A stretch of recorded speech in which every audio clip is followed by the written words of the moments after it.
Bonsoir, bien-aimés, bienvenue encore ce soir sur notre plateforme d'édification, sur notre plateforme de transformation. Que Dieu vous bénisse pendant que vous vous connectez ce soir. Que la grâce de Dieu soit avec vous. Je bénis déjà Dieu pour votre présence. Je bénis Dieu pour votre obéissance. Je prie que le Seigneur qui est fidèle vous fasse du bien ce soir. Alors, comme à l'accoutumée, nous allons commencer par le partage. Nous voulons partager le lien à un plus grand nombre afin de permettre aux uns et aux autres de recevoir cette parole. Le Seigneur Jésus-Christ a dit à ses disciples, vous connaîtrez la vérité et la vérité vous rendra libre. C'est pour ça que nous sommes toujours sur cette plateforme pour répandre la bonne nouvelle du royaume, la bonne nouvelle de Christ, la vérité seule qui est capable d'affranchir. Ce soir, commençons à partager, partageons, et n'oublions pas de mettre des cœurs, de mettre des likes, ce qui permet à notre direct d'être stable, qui nous permet d'avoir une connexion fluide et aussi avoir un large spectre d'expression. Alors, bien-aimé, ce soir, je vais te prier de présenter ton cœur. Toujours important, le cœur, parce que c'est le cœur qui est cette plateforme qui reçoit la parole de Dieu. Le cœur est cette plateforme qui est comme une terre qui doit recevoir une semence. La parole de Dieu vient comme une semence. La semence est remplie de beaucoup de choses. La Bible nous parle du grain de sénévé qui est tout petit, mais lorsque ce grain entre dans une bonne terre, croit, cela devient un gros arbre. C'est la même chose que la parole de Dieu lorsqu'elle descend sur le cœur qui est prêt, un cœur qui est une bonne terre. Cette parole porte du fruit. Et la Bible déclare qu'un grain donne 30, un grain donne 60 et un autre donne 100. Ça dépend de l'état de ton cœur. La parole de Dieu vient comme la semence. Et nous savons que la semence renferme beaucoup de vertus, renferme beaucoup de propriétés, renferme beaucoup de bénédictions, beaucoup d'opportunités. Et le cœur qui donne libre expression à la semence de la parole de Dieu, la vie de cette personne peut donc jouir des bénéfices ô combien nombreux que renferme la parole de Dieu. La parole de Dieu est enceinte, elle est enceinte de mystères, elle est enceinte de trésors, elle est enceinte de principes, et seuls ceux qui vont à la rencontre, à la recherche, peuvent bénéficier. Vous ne pouvez pas aller dans la parole de Dieu et vous ressortir bredouille. C'est impossible. La parole de Dieu donne toujours un héritage, elle donne des marques tangibles dans la vie de toute personne qui laisse son cœur ouvert à la parole, qui laisse son cœur recevoir la parole de Dieu. La Bible déclare qu'elle ne retourne pas à vide sans avoir accompli les desseins, pas le dessein, les desseins. Donc la parole de Dieu a plusieurs missions. Et dans le livre d'Ésaïe, le passage auquel nous faisons référence, la Bible déclare que tout comme la pluie ne descend pas sans avoir arrosé, sans avoir faire germer, fertiliser, donner la semence et donner du pain. Donc la Bible détermine 5 fonctions de la pluie. Donc lorsque la pluie descend, elle accomplit 5 fonctions. Et la même chose, la parole de Dieu vient donc pour accomplir plusieurs choses, plusieurs tâches, plusieurs desseins. La Bible déclare dans le livre de Jérémie chapitre 29, 11, je connais les projets que j'ai pour vous. Et ces projets, il envoie sa parole comme le messager fidèle pour accomplir ses desseins. Et cette parole de Dieu ce soir descend encore pour accomplir des desseins précis dans la vie de quelqu'un ce soir. Alors, je vais te prier de présenter ton cœur comme cette plateforme. Notre Dieu, notre Père, nous te présentons nos cœurs ce soir afin que ces cœurs soient disposés, réceptifs, des cœurs malléables à ta parole, des cœurs de chair. Que toute pierre, épine et tout ce qui n'est pas de toi dans nos cœurs soit évacué ce soir. Circoncis nos cœurs, selon que ta parole dit que la vraie circoncision est celle du cœur, elle n'est pas faite par la main d'un homme. Circoncis nos cœurs. Nous sommes disposés, assoiffés ce soir. Nous te présentons nos cœurs. Nous prions que ces cœurs soient des terres. Relâche ta sémence, relâche ta parole, par le moyen du Saint-Esprit, qu'elle soit gravée sur les tables de nos cœurs, qu'elle germe sur la terre fertile de nos cœurs, qu'elle croisse, qu'elle porte du fruit et surtout qu'elle ne retourne pas à toi à vie. Seigneur, nous te recommandons nos cœurs. Nous nous soumettons entièrement sous l'autorité, la conduite, la mouvance du Saint-Esprit ce soir. Nous prions que tout ce qui n'est pas de Christ soit mis hors d'état de nuit. Et nous prions d'ailleurs ce soir pour recommander la plateforme, recommander la connexion, recommander ton peuple. Nous les recommandons sous ta grâce, sous ta bienveillance, sous ta bienveillance. Et nous disons que le nom de Christ Jésus seul soit glorifié ce soir. Et nous pouvons dire merci beaucoup Seigneur, Todoraba, Adonai. Bienvenue une fois de plus, peuple de Dieu, ce soir, après cette prière d'introduction. Contrairement à la première affiche ou le premier flyer qui a été publié, où nous parlions de comment surmonter la crise. Et ce soir, le Seigneur nous amène dans un sous-thème qui est engager le pouvoir de la langue. Engager le pouvoir de la langue. Et nous allons comme ça entrer dans le premier texte que nous allons lire. Le premier texte que nous allons lire ce soir se trouve dans le livre de Luc, chapitre 21, verset 15. Luc, chapitre 21, verset 15. Je vous invite naturellement à ouvrir vos Bibles et les autres peuvent lire tout simplement sur le bas de leur petit écran. N'oublions pas max de partage sur les plateformes, toutes les plateformes digitales auxquelles nous avons accès, les groupes auxquels nous avons accès, partageons la bonne nouvelle. Tout comme nous partageons aussi, comme ce qu'on appelle de façon triviale, le Japap. Donc nous pouvons également, dans ces mêmes groupes, les mêmes plateformes d'échange avec nos proches, avec nos collaborateurs, avec nos membres plus chers, avec nos frères et sœurs, partager la bonne nouvelle. Parce qu'elle doit être répandue et nous pouvons être ces canaux que Dieu utilise pour que la bonne nouvelle soit répandue et que son royaume avance. Et toute personne qui se trouve utile, en base d'usage utile, sous la main du Seigneur, les bénéfices sont extraordinaires et nombreux. Luc chapitre 21, le verset 15, nous allons avoir la teneur. Luc, il est écrit, car je vous donnerai une bouche et une sagesse à laquelle tous vos adversaires ne pourront résister ou contredire. Nous parlons ce soir du pouvoir de la langue. Engager le pouvoir de la langue. Ici, la parole de Dieu nous dit, et Jésus-Christ parlant à ses disciples, il leur dit au verset précédent, gardez-vous de préméditer votre défense. Vous n'avez pas à avoir peur. Vous n'avez pas à vous inquiéter. Au verset 14 dit, mettez-vous donc dans l'esprit de ne pas préméditer votre défense, donc de ne pas paniquer sur une quelconque défense, parce que je vais vous donner une arme puissante. Vous savez, lorsque nous regardons dans le monde, les nations dites les nations puissantes, quand un pays a l'arme nucléaire, ils dorment tranquille.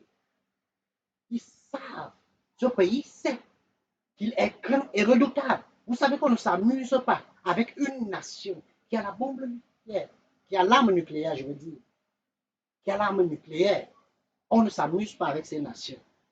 Ces nations, développer les stratégies de guerre, là, ce n'est pas leur truc. Parce que cette arme-là est capable de raser une ville, raser une région, pourquoi pas une nation. De plus en plus, nous voyons comment ils sont en train de développer ce côté nucléaire. Donc, Jésus dit à ses disciples, n'ayez pas à préméditer la défense. N'ayez pas un problème de vous allez vous défendre comment face à l'ennemi. Non, je vais vous donner une bouche. Lorsqu'on parle de la bouche, naturellement, on parle de la langue. Je vais vous donner une langue à laquelle personne ne pourra résister ou même contredire. Donc, ce que vous allez dire, l'ennemi se plie. Il n'a pas mot à dire.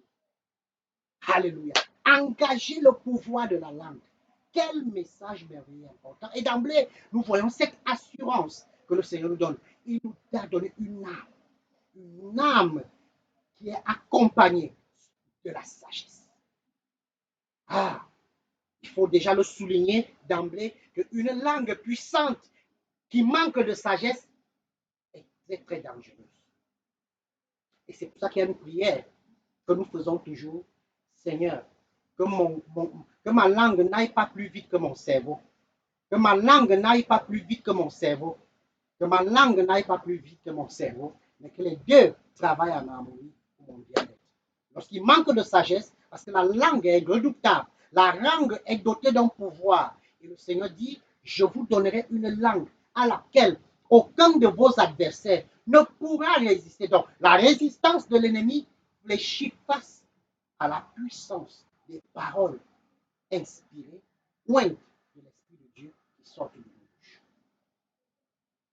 Pas de contradiction. Je commençais à prier pour quelqu'un ce soir. Je ne sais pas quel ennemi t'a résisté. Écoute-moi attentivement. Je ne sais pas quel ennemi t'a résisté. Je ne sais pas à qui tu fais face, ou à quoi tu fais face, ou tu ne dors pas. Il y a des enfants de Dieu qui ne dorment pas par rapport aux batailles ou des environnements dans lesquels ils peuvent se retrouver et où l'ennemi vraiment est en exercice. Ils ne savent pas quoi faire. Il dit, n'ayez pas même appris. Ne faites pas un plan de défense. Laissez, parce que votre bouche, de façon de façon spontanée, lorsqu'elle va s'ouvrir pour parler, déclarer et décréter, aucun ennemi aucun ennemi ne pourra. Qui est en train de concrétiser ton mariage? Qui est en train de concrétiser ton travail? Qui concrétise ton élévation? Qui concrétise ton voyage? Qui concrétise? Quelle est cette voix? Quelle est cette autorité satanique? Fut-elle une domination? La Bible dit, je vous donnerai une bouche et une sagesse à laquelle tous vos adversaires, sans exception, et nous parlons ce soir d'engager le pouvoir de la langue, sans exception, enfants de Dieu, une bouche à laquelle tous vos adversaires, TOUS, ne pourront résister. Je ne sais pas qui t'a résisté. Je ne sais pas qui est en train de contredire, qui est en train de s'opposer au plan de Dieu, au dessein de Dieu pour ta vie. La bouche que Dieu dit, je vais vous donner. Je vous donnerai. Je prie pour quelqu'un ce soir. Ta bouche va contacter le feu de Dieu ce soir. Et lorsque tu vas déclarer, lorsque tu vas décréter, des choses incroyables vont se passer. Des causes incroyables. Tu as vécu l'adversité jusqu'à une certaine dimension. Tu as vécu l'adversité, les oppositions dans une certaine dimension, une certaine profondeur. Je voudrais te rassurer ce soir. Il y a une issue, il y a une voie de sortie qui est la langue. Le pouvoir de la langue. Le pouvoir de la langue. Comment l'engager? Parce que lorsque la langue parle, elle affecte des domaines de nos vies. Elle affecte des domaines de nos vies. Je voudrais commencer à dire cela. Donc, la langue que tu n'es pas juste un membre du corps, elle est un don de Dieu. La langue est un don de Dieu. Je vous donnerai. Je vous donnerai. Il parle à des personnes qui ont déjà l'organe physique. Je voudrais dire à quelqu'un, lorsqu'on parle de la langue, c'est vrai que c'est l'organe physique qui permet à ce que notre parole soit entendue, mais au-delà de cet organe physique, il y a un pouvoir surnaturel. Un pouvoir. Donc, la langue, l'organe physique, est investi d'un pouvoir incroyable. Seulement, nous l'utilisons mal. Et malheureusement, c'est ce qui nous arrive. Et nous allons donc dans une fraction d'écriture que nous allons lire et qui va beaucoup nous édifier ce soir. Nombre chapitre 14. Nombre chapitre 14, le verset 28 à 33. Nombre chapitre 14, nous sommes là maintenant dans l'Ancien Testament. Nombre chapitre 14, avec le peuple d'Israël, ce fameux peuple tant aimé du Seigneur, mais qui à chaque fois se retrouvait toujours dans les positions qui n'honoraient pas leur Dieu. Donc, masse de partage, continuons à partager, continuons à presser les cœurs et les likes. Faisons-le, partageons, mettons les cœurs, mettons les likes et bienvenue à tous ceux qui nous ont rejoints, à ceux qui ont commencé avec nous, à ceux qui nous rejoignent, à ceux qui viendront par la suite. Nous vous souhaitons la bienvenue sur notre plateforme d'édification Le livre de Nombres, chapitre 14, le verset 28 à 43. En voici la teneur. Dis-leur, je suis vivant, dit l'Éternel. Je vous ferai ainsi que vous avez parlé à mes oreilles. Vos cadavres tomberont dans ce désert. Vous tous dont on a fait le dénombrement, en vous comptant depuis l'âge de 20 ans au-dessus, et qui avait murmuré contre moi. Vous n'entrerez point dans le pays que j'avais juré de faire habiter, excepté Caleb, fils de Jephunneh, et Josué, fils de Nun. Et vos petits-enfants dont vous avez dit, ils deviendront une proie, je les ferai entrer et ils connaîtront le pays que vous avez dédaigné. Vos cadavres à vous tomberont dans le désert. Et vos enfants pécheront 40 années dans le désert et porteront la peine de vos infidélités jusqu'à ce que vos cadavres soient tous tombés dans le désert. Aïe, aïe, aïe, aïe. Incroyable. Le pouvoir de la langue.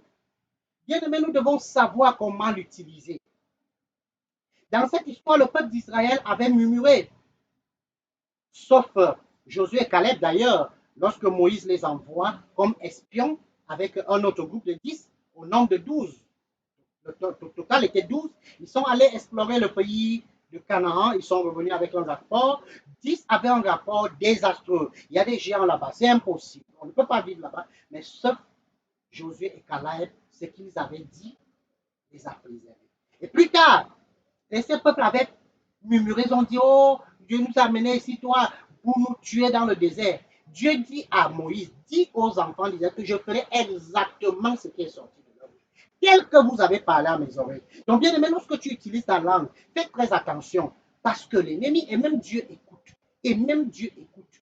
Et c'est là où c'est dangereux. Donc, il dit à ces peuples, comme vous avez dit, mon travail sera quoi? Accompli seulement. Je vais seulement veillez à ce que toutes les paroles qui sont sorties de vos bouches s'accomplissent. Et c'est là où je commence à interpeller quelqu'un. De la même manière que nous avons lu dans le livre de Luc 21, verset 15, 14 à 15, il dit que je vous donnerai une langue.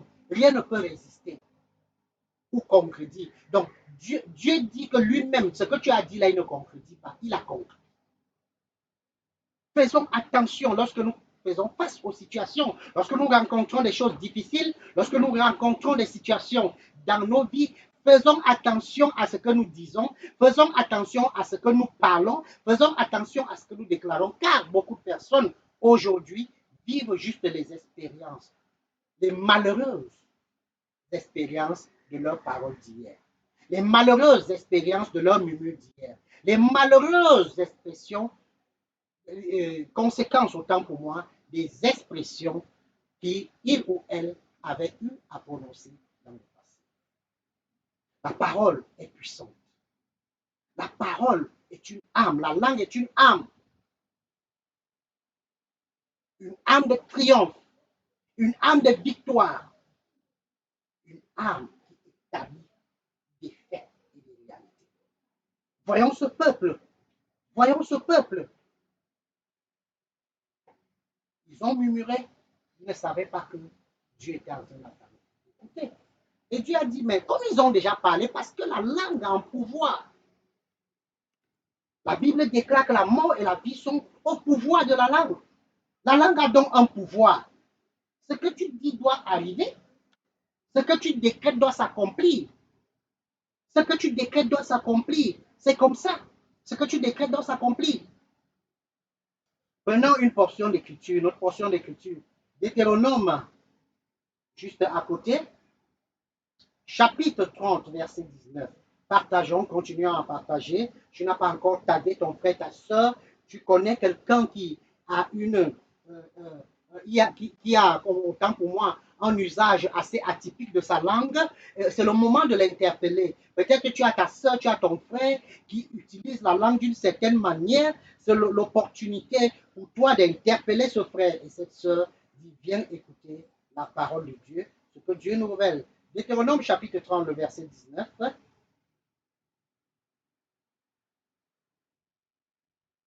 Qui dit, j'en prends aujourd'hui à témoin contre toi le ciel et la terre. J'ai mis devant toi la vie et la mort, la bénédiction et la malédiction. Choisis la vie afin que tu vives, toi et ta peau. Donc, je prends juste un verset pour dire à quelqu'un que c'est un choix. Pour toi ce soir aussi. Le choix, tout est question de choix. Comment tu vas utiliser ta langue? C'est un outil qui nous a été donné, mais dont l'usage dépend de notre choix. Donc la langue, c'est une unité de production, une unité qui façonne, une unité ou une entité ou un organe qui établit les choses. Très attention. Proverbe 18, 21. Proverbe 18, 21. Proverbe 18, 21. Proverbe chapitre 18, 21. Partageons les cœurs, les likes, les j'aime. N'oublions pas, faisons-le, faisons-le, faisons-le. La gloire de Dieu vous illumine pendant que vous le faites. Mhm, mhm. Si je lis même, oui, 20 à 21 de Proverbe 18, 20 dit, c'est du fruit de sa bouche que l'homme rassasie son corps. C'est du produit de ses lèvres qu'il se rassasie. Donc ta vie est selon ce que tu dis. La mort et la vie sont au pouvoir de la langue et quiconque l'aime en mangera des fruits. Donc le pouvoir de vivre, le pouvoir de mourir repose sur le pouvoir de ta langue. Je reprends. Le pouvoir de vivre ou de mourir repose sur la puissance de ta langue. La direction que tu donnes, que tu voudrais que ta vie ait, c'est défini par les paroles que tu dis. Et le Seigneur nous enseigne beaucoup là-dessus. Il dit que le faible dise, je suis fort, dise, parce que c'est ce que tu dis. C'est ce que tu dis là. Ce sera crucial.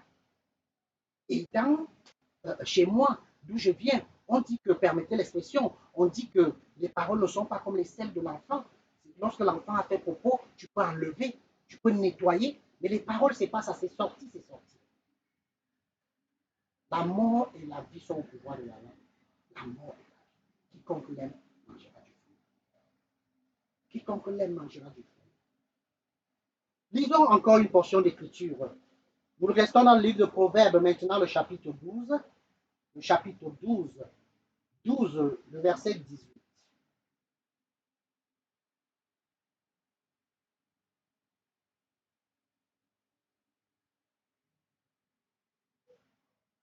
Verset 18, il est écrit. J'ai dit Proverbe 12, verset 18, il est écrit. Tel qui parle légèrement blesse comme un glaive, c'est une âme. Mais la langue des sages apporte la guérison. La langue des sages apporte la guérison. Mais des paroles légères blessent comme le blessé. C'est une âme fatale. Le glaive, c'est une âme fatale. La langue détruit, la langue guérit, la langue donne vie. Et je prie pour toi ce soir, pendant que ta langue contacte le pouvoir du feu, je prie pour toi au nom de Jésus-Christ. Que la guérison te localise. Que ta langue soit un instrument de guérison. Guérison de ta santé, guérison de tes relations, guérison de tes finances, guérison de tous les domaines de ta vie. Je ne parle pas ici tout simplement de la guérison des, des, des, des, de la santé. Non, je parle aussi de la guérison de tes affaires. La guérison. La langue apporte la guérison. Lisons un peu Matthieu chapitre 12. Nous allons dans le Nouveau Testament, bien aimé, engager le pouvoir de la langue. Matthieu chapitre 12, 36 à 37. Matthieu chapitre 12, 36 à 37. Partageons, bien aimé, partageons, partageons. Tu peux permettre à quelqu'un de guérir ce soir. La langue apporte la guérison. En partageant cet enseignement, en partageant ce lien, tu permets à quelqu'un, quelque part, qui est dans l'agonie, de guérir, de reprendre. Alors, Matthieu 12, 36 à 37, il est écrit, je vous le dis, au jour du jugement, les gens rendront compte de toute parole vaine qu'ils auront proférée. Car par tes paroles, tu seras justifié, et par tes paroles, tu seras condamné, bien-aimé. Nous qui regardons seulement aux actes, il y a les paroles aussi. Parce qu'il y a, donc, je parlais la dernière fois des trois clés majeures du succès, ou qui déterminent même la vie d'un homme. Il y a les pensées, les paroles et les actions. C'est un package. C'est un package. Les pensées, et c'est pour ça que Jésus va dire que même celui qui pense commet l'adultère. Avant, on savait seulement que c'est quand on te prend en flagrant délit qu'on considère. Mais Jésus dit non, si tu regardes seulement une femme, on est là dans les pensées. Il dit ici que par tes paroles, tu seras justifié ou condamné. Toute parole vaine. Donc, Jésus a dit même quelque part que celui qui dit à son frère raka, on peut dire peut-être imbécile ou mouf, permettez, il est digne qu'on le prenne et qu'on attache une pierre sur son corps, le jette. Là où la mer est plus profonde, parce que tu as dit cela à ton frère raka, combien nous parlons de façon indélicate. Toute parole vaine que tu prononces aujourd'hui, mon ami, tu répondras. Mais ma prière, c'est que par la grande et infinie miséricorde du Seigneur, parce que tu écoutes cet enseignement, que tu sois préservé. Et je vais te dire, les paroles vaines ne sont pas seulement celles que tu dis à quelqu'un d'autre, à ton conjoint, à ton conjoint, à tes enfants, même à toi-même. Quand tu te parles de façon négative, parce que tu es le temple du Saint-Esprit, n'oublie pas, tu ne t'appartiens pas, tu appartiens au Seigneur. Donc, quand tu parles de façon négative, défaitiste vis-à-vis de toi-même, ce sont des paroles vaines. Et tu rendras compte. Et tu pourrais te retrouver en enfer à cause de paroles. Est-ce que quelqu'un savait ça? Il y a des gens qui seront condamnés ce jour-là à cause de leurs paroles. Ils font tellement de bien, ils sont que l'âge, mais leur bouche est indélicate. Leur bouche est indélicate. Leur bouche assassine. Puisse Dieu te délivrer ce soir. Puisse Dieu te délivrer ce soir. Puisse Dieu te délivrer ce soir. Bien-aimé. Une autre portion d'écriture que nous allons lire ce soir, nous allons prendre Genèse. Nous allons prendre le livre de Genèse, chapitre 22. Allons dans le livre de Genèse. Ouais.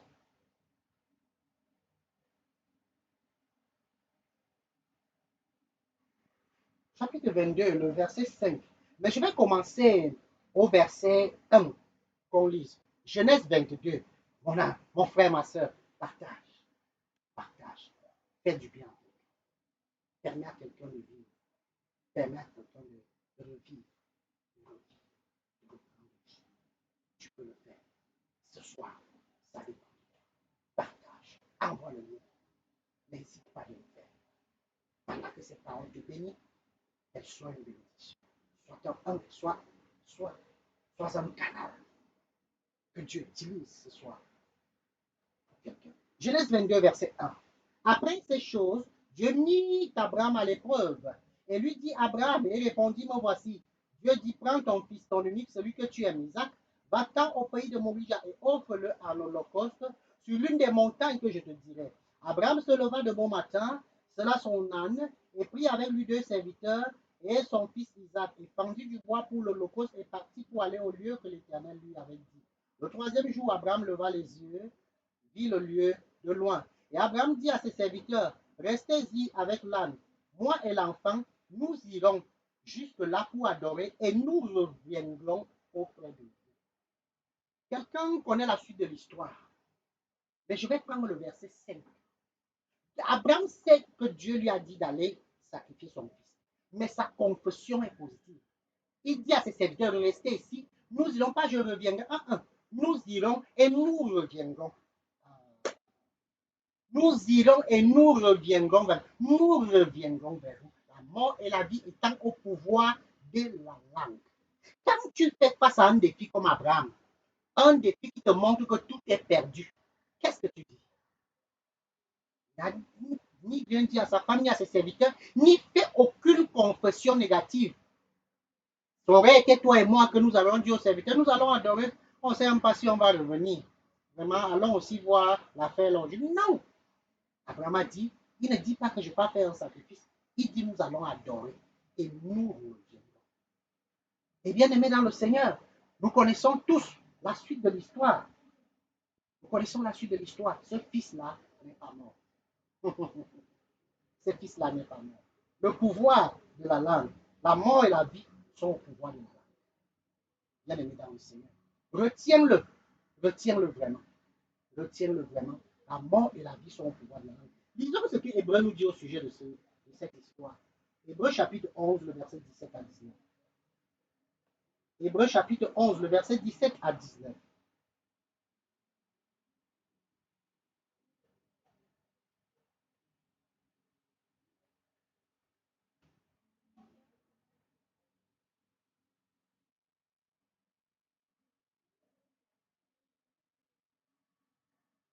Il est écrit, c'est pas la foi qu'Abraham offrit Isaac lorsqu'il fut mis à l'épreuve et qu'il offrit son fils unique, lui qui avait reçu les promesses et à, et à qui il avait été dit, en Isaac sera nommé pour toi une postérité. Il pensait que Dieu est puissant, même pour ressusciter les morts, aussi le recouvrera-t-il par une sorte de résurrection. Vous voyez donc, Abraham avait cette foi, il savait que Dieu peut même ressusciter son fils. C'est pour ça que sa confession n'était pas négative. Vous comprenez donc ce qui se passe dans Genèse. Il dit à ses serviteurs, nous allons partir. Parce que si on ne lisait pas Hébreu, que quand on allait dire, ah, pasteur, peut-être c'est des suppositions seulement que vous êtes en train de dire. Non, Hébreu nous dit qu'Abraham savait que même Dieu allait ressusciter son fils. Donc lorsqu'Abraham allait, il savait et il a dit ça. La foi, si vous avez la foi, vous direz, parce que la foi se prouve quand on parle. Paul dit, nous avons cru, c'est pour ça que nous parlons. Nous devons parler. On nous dit qu'il savait que Dieu allait ressusciter son fils, donc son langage ne changeait pas. Ta foi, bien-aimé, ta foi doit t'amener à dire des choses bonnes, positives, même quand tout va mal. Vous imaginez ton fils unique, on dit va offrir ses fils en holocauste. Mais il avait la foi en Dieu et il a dit des choses. Mais nous, parfois, nous disons que nous avons la foi en Dieu, mais nous déclarons des choses négatives. Quelqu'un d'autre aurait été à la place d'Abraham, il aurait dit, oh, vraiment, je crois aujourd'hui, même s'il ne dit pas mourir, il dit que le sacrifice même d'aujourd'hui, là, je ne sais pas. Je sens mon corps en genre. Donc, des choses négatives. Non. Il a dit, nous allons, et nous allons revenir vers vous. Nous allons revenir vers vous. Nous allons revenir vers vous. Oh, disons que Deutéronome, chapitre 23, verset 23. Deutéronome 23, verset 23.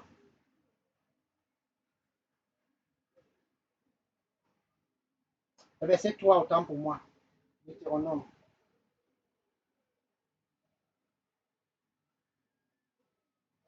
Deutéronome. Attendez, Deutéronome. Deutéronome, le chapitre 23.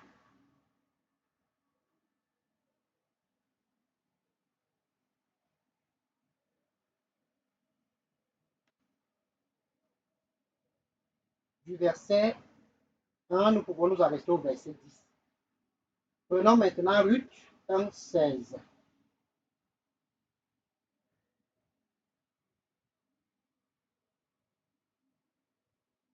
Ruth 1, 16 qui dit, Ruth répondit, ne me presse pas de te laisser, de retourner loin de toi. Où tu iras, j'irai. Où tu demeureras, je demeurerai. Ton peuple sera mon peuple et ton Dieu sera mon Dieu. Vous voyez Ruth qui va devenir l'arrière-grand-mère de notre Seigneur Jésus-Christ. Elle qui n'était pas de la tribu d'origine, mais elle a fait des déclarations. Elle a dit à sa belle-mère, là où tu iras, j'irai. Ton Dieu sera mon Dieu. Et son Dieu a été son Dieu. Donc je veux dire à quelqu'un, note bien cette déclaration. Rien ne peut être contre toi si toi-même tu n'es pas contre toi-même. Rien ne peut être contre toi si ta langue n'est pas contre toi. Est-ce que ça veut dire que les choses ne vont pas se lever? Non. Nous avons vu au départ qu'il va nous donner une bouche que personne ne peut résister, ni contredire. Donc, le véritable ennemi de ta vie sera toi-même et ta langue. Toi-même et ta langue.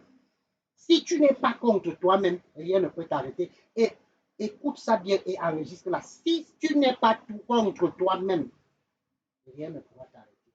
Tu peux être contre toi-même par les paroles. Parfois, nous le faisons de façon naïve avant de nous rendre compte que vraiment, nous avons gaffé.